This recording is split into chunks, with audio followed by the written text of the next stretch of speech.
Hello and welcome to this Wednesday edition of the World Report with me, Arjun, Samar, Mahendran. Let's take a look at what's making headlines around the world. China's economy has grown faster than expected, expanding by 5.4% year-on-year in the first quarter of 2025. But this comes as Beijing, in fact, faces mounting pressure in a heated trade war with the United States. Now, the US under President Trump has slapped a massive 245% tariff on all Chinese imports just hours ago. It's a direct response to what the White House calls unfair retaliation by Beijing. The White House has further said that China must make the first move if it wants a deal. In fact, Press Secretary Karoline Leavitt quoted President Trump directly saying, "The ball is in China's court. We don't need a deal. They do." On the other hand, China has hit back, urging Washington to stop exerting what it calls maximum pressure and return to dialogue if it truly desires a resolution. The world's second largest economy is now bracing for the full impact of these renewed 245% tariffs, even as it struggles to maintain momentum. Now, listening to what the Chinese National Bureau of Statistics had to say earlier in the day, and where does the White House, in fact, stand on the issue?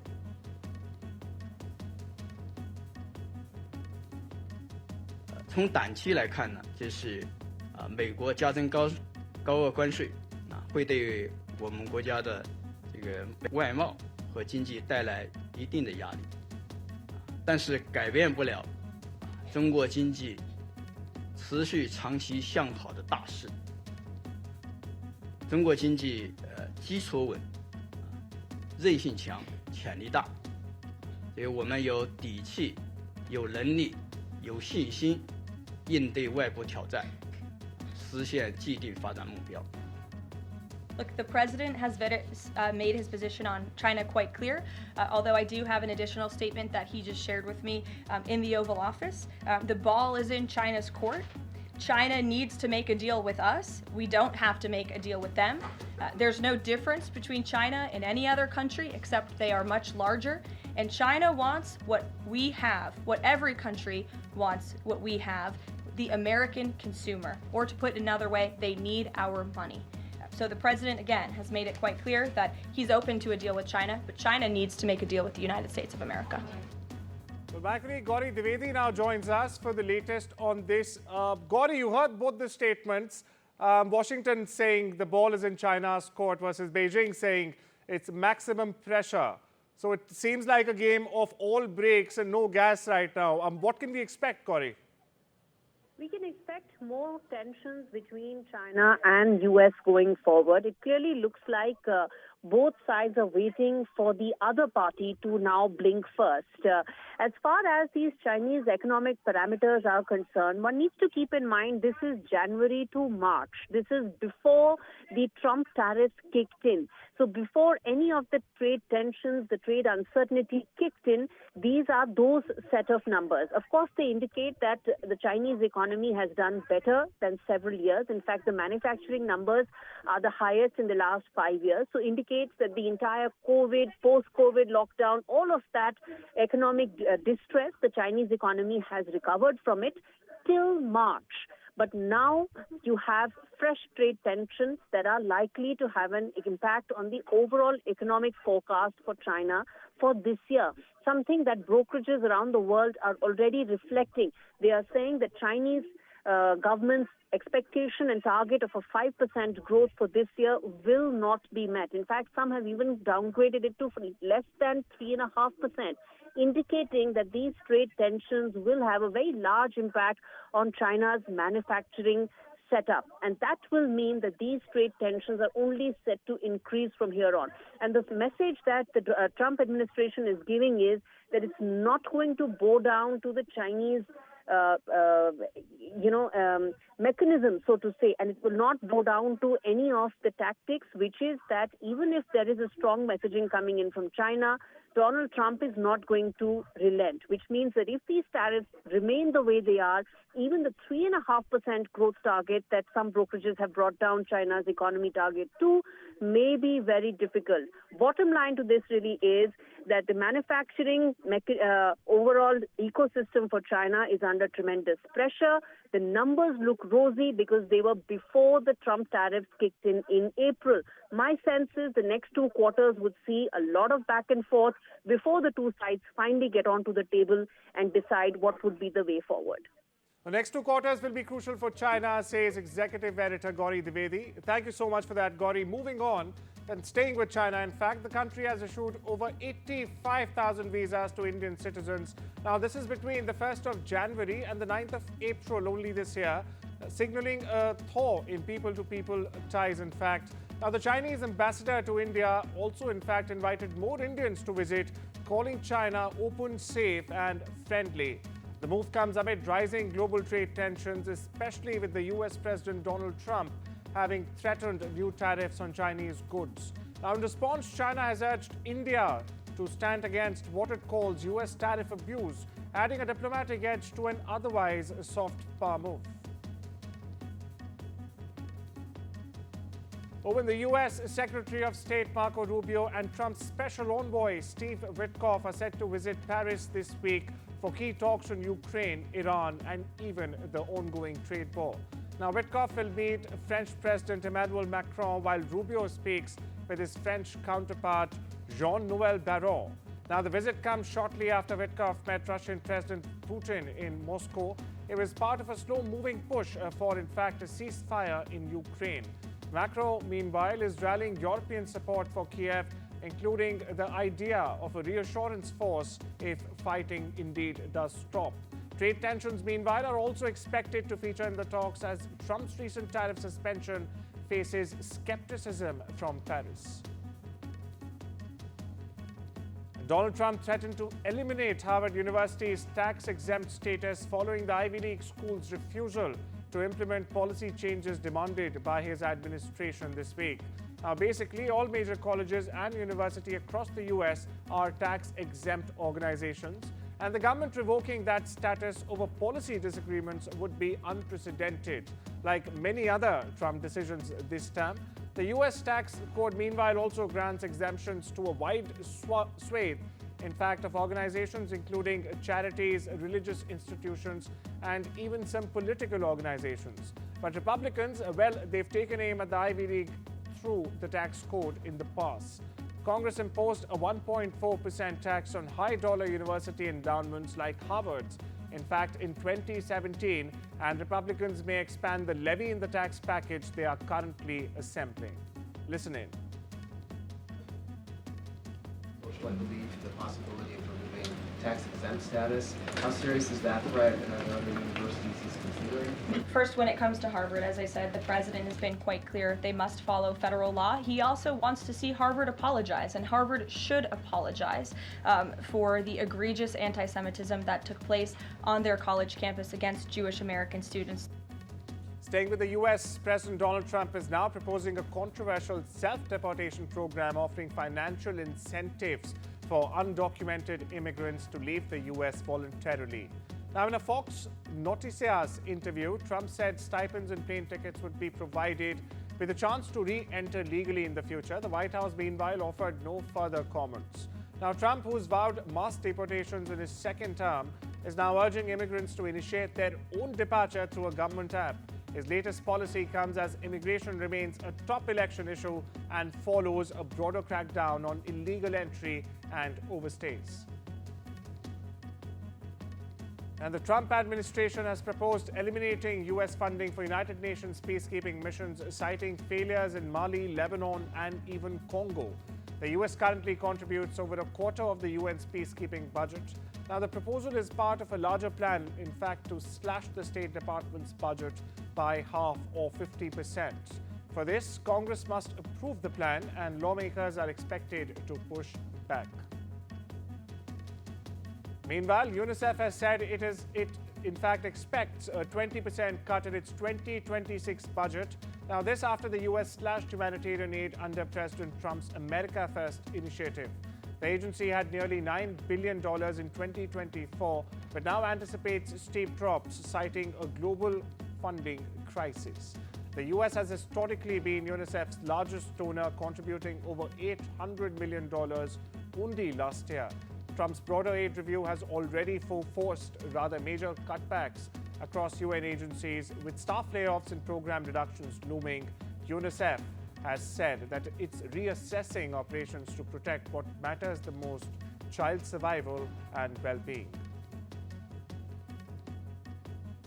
The US military is reportedly preparing to have its presence in Syria. Yes, that's correct. About 2,000 troops are currently in the country, assisting Kurdish forces against any ISIS resurgence.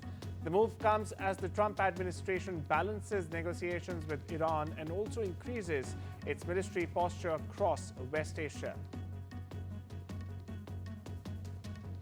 A federal judge has sharply criticized Trump administration officials for failing to act on a Supreme Court order to bring back a Salvadorian man deported last month.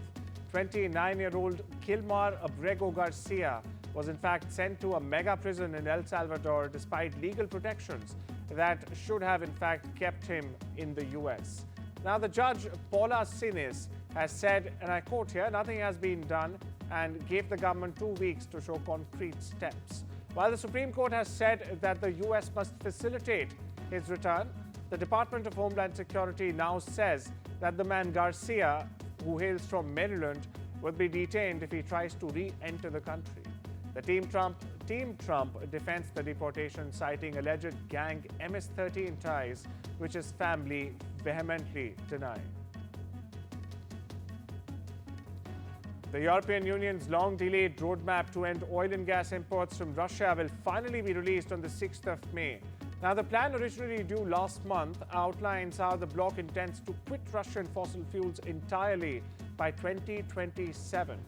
But the path won't be easy. 19% of EU's gas supply still comes from Russia, and in fact it came last year. Now, this mostly as liquefied natural gas. Hungary is blocking sanctions, and there's growing debate, in fact, on whether to impose tariffs. Meanwhile, the US is emerging as a key alternative supplier. However, concerns remain as President Trump may use gas exports as leverage in future EU-US trade talks. The top advisor of Defense Secretary Pete Hegseth was escorted from the Pentagon on Tuesday as part of an investigation into an unauthorized disclosure of sensitive information. Now, this is as per reports. Dan Caldwell, who was identified as part of an ongoing leak investigation, was placed on administrative leave since arriving at the Pentagon with Hegseth in January. Now, Caldwell has accompanied the Defense Secretary to some of his meetings with key foreign leaders. In a signal text chain, in fact, first disclosed by the Atlantic last month, Caldwell was also listed as Hegseth's representative to the White House. This as it prepared to launch strikes in Yemen. He also advised Hegseth on other key matters related to US military operations around the world.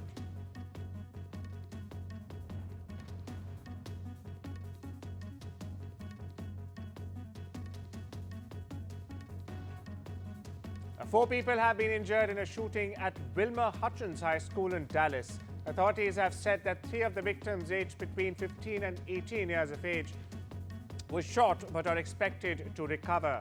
A student suspect, meanwhile, has been identified but remains at large. The school was quickly secured and students were reunited with families at a nearby stadium. Meanwhile, classes have been cancelled for the rest of the week, with mental health services being offered. This incident marks the second such shooting at the same school in just over 1 year. Listen in. It remains a fluid investigation, and all of our law enforcement partners are helping us to work on this investigation. We had 4 students injured today and were transported to area hospitals. The suspect has not been arrested, but we have identified the suspect, and as I mentioned, we have many of our law enforcement partners helping us, and we are working on locating and arresting the suspect at this time. According to a Guardian report, Britain's Business Secretary Jonathan Reynolds is expected to visit China later this year to revive trade talks and restart the UK-China Joint Economic Commission. Now, since Labour came to power in 2024, that's last year, the UK has cautiously re-engaged with Beijing its fifth largest trading partner, despite ongoing concerns over security and human rights. Now, Reynolds recently said Chinese firms are no longer welcome in the UK steel sector, but he left room for cooperation in areas like car manufacturing, life sciences, and even agriculture. The UK Supreme Court is set to rule today on whether the term woman under the Equality Act includes transgender women with legal gender recognition certificates. Now, this ruling could have wide-ranging implications for trans rights, particularly regarding access to women-only spaces and public roles. The case was brought by campaigners who say only biological women should be covered, while the Scottish government argues, in fact, that legal recognition should be provided with full protection. Hamas is said to have rejected an Israeli proposal for a 6-week ceasefire in Gaza, which called for the armed group to give up all its weapons. A senior Palestinian official familiar with the talks said the plan gave no commitment to end the war or for an Israeli troop pullout. Key militant group Hamas demands in exchange for releasing half of the living hostages which it holds. Now, this comes as Israel continues its military offensive in the besieged enclave. The Hong Kong Post has halted sea mail and will soon stop air mail for goods sent to the US, citing Washington's bullying tariffs. The agency criticized America's decision to scrap the de minimis exemption and raise fees on imported goods starting the 2nd of May. It said it will not act as a tax collector for America. Now, the move comes as Hong Kong continues to face US trade restrictions after losing its special status under American law. As time we slip into a short break, I'll see you on the other side.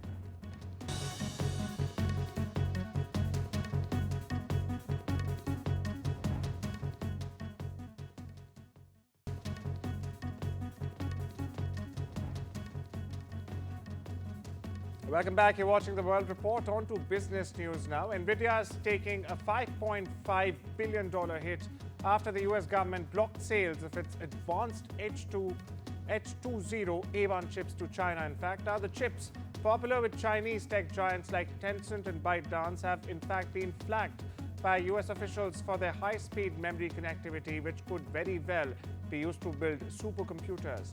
The Biden administration had previously limited such exports, and now those rules are being enforced indefinitely.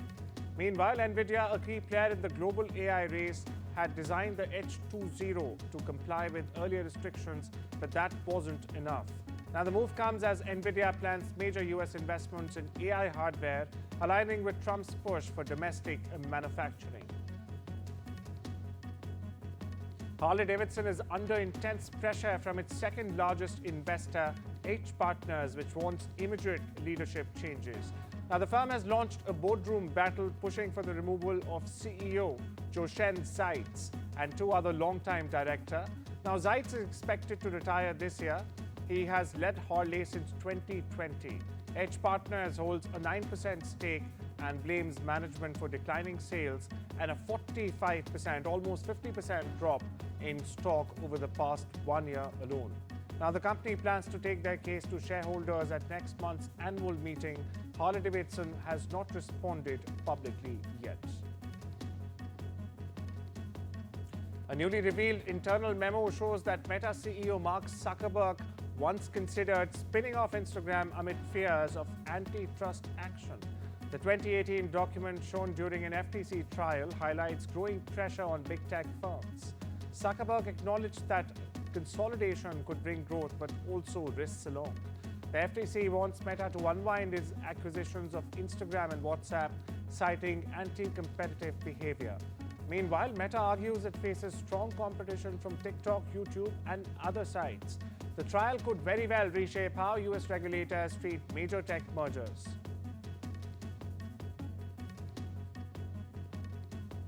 And a whistleblower has alleged that Elon Musk's tech team may be behind a major cyber breach at the US National Labor Relations Board. The complaint made public by whistleblower Aid cites internal testimony from an NLRB IT staffer. sensitive case files may have been compromised. The agency, which protects workers' rights, has long been a target of powerful corporations. Now, the breach itself, if confirmed, could have significant legal and political implications. Musk and his team have not responded to the allegations as of now. California's Attorney General has declined to support Elon Musk's lawsuit against OpenAI. Now, Musk accuses the firm he co-founded, in fact, of abandoning its non-profit mission and sought state backing. But California Assistant AG, has said that Musk hasn't shown how the suit benefits the public. The Tesla CEO recently led a failed $97 billion bid to control OpenAI.